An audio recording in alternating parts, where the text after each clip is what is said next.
नमस्कार, मी किरण मार्गदर्शक अविनाश फराटे. आज किरण टेक्नॉलॉजी वापरलेल्या आमच्या सहकार्याच्या प्लॉटवर मी आलेलो आहे.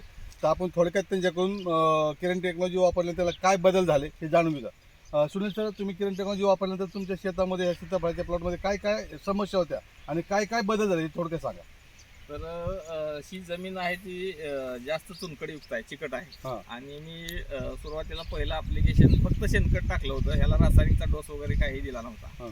त्याच्यानंतर मी पहिलं ॲप्लिकेशन 2 एकराला मी 5 लिटर बॉक्स जमिनीतून केलं. आणि कळी दिसायला लागल्यानंतर मी बॉप आणि लॅमिऑन आणि झेरोबावनचा एक स्प्रे दिला काय. आणि त्याच्यानंतर एक कळी निघाली, सेटिंगचं म्हणजे सुरुवात व्हायची होती. पाऊस जोरात चालू झाले, 8-10 दिवस पाऊस पडला सतत. तर त्याच्यानंतर मला वाटलं मुळी डिस्टर्ब झाली असेल असं समजून मी एकदा खालून परत बॉसचं एक ॲप्लिकेशन दिलं आणि बॉप लॅमिऑनचा स्प्रे घेतला. आणि त्यात माझं पूर्ण लगेच सेटिंग पूर्ण पकडलेलं आहे. म्हणजे सर्वाच्या अगोदर हा प्लॉट सेटिंग झालेला आता आहे. झाडावर एकंदरीत किती सेटिंग होतं? झाडावर मिनिमम 100, आणि त्याच्यापेक्षा पण पुढे 125 पर्यंत नग आहेत. काही आता थोडंसं काढावं लागतील नग काही झाडातले. आता याच्यामध्ये येणारी समस्या काय आहे नेमकी? समजा सेटिंगच्या बाबतीत जो प्रॉब्लेम कसा आहे? सेटिंगला जी समस्या येते का, ज्यावेळेस शेतकरी छाटणी करतो याला डीप छाटणी घेतली जाते.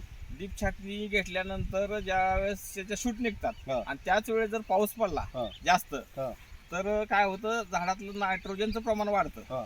मग नायट्रोजनचं प्रमाण वाढलं, CN रेशो त्याचा डिस्टर्ब झाला की किती जरी कळ्या तुमच्या निघालेल्या असेल किंवा कुठल्याही औषधानं तुम्ही जरी कळ्या काढलेल्या असतील तर त्या कळ्या ड्रॉप होतात. कारण नायट्रोजनचं प्रमाण जर एक्सेस झालं तर इनबॅलन्स होतं झाड आणि कळी सोडून देतं. मग तिथं आपला बॉस काय काम करतो? तर बॉसमुळे काय होतं, प्रॉपर काय होतं की जमिनीतून बॉसमुळे काय होतं, जमिनीतला जो ॲप्टेक बॅक्टेरियाचा जो काउंट आहे तो सर्व वाढतो. आणि तो वाढल्यामुळं पोटॅश, फॉस्फरस आणि इतर जी न्यूट्रिएंट आहेत ती प्लांटला प्रॉपर पुरवली जातात त्या काळामध्ये.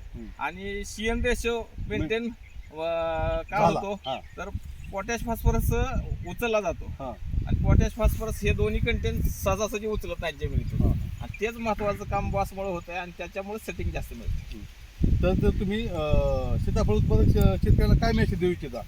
सीताफळ उत्पादक शेतकऱ्यांनी समजा त्यांच्याकडे 4 ते 5 एकर बाग आहे तर त्यांनी पहिल्या वर्षी समजा 1 एकराला किंवा निम्म्या प्लॉटला टेक्नॉलॉजी वापरून त्यांनी स्वतः अनुभवावं आणि मग त्यांनी पुढचं नियोजन करावं.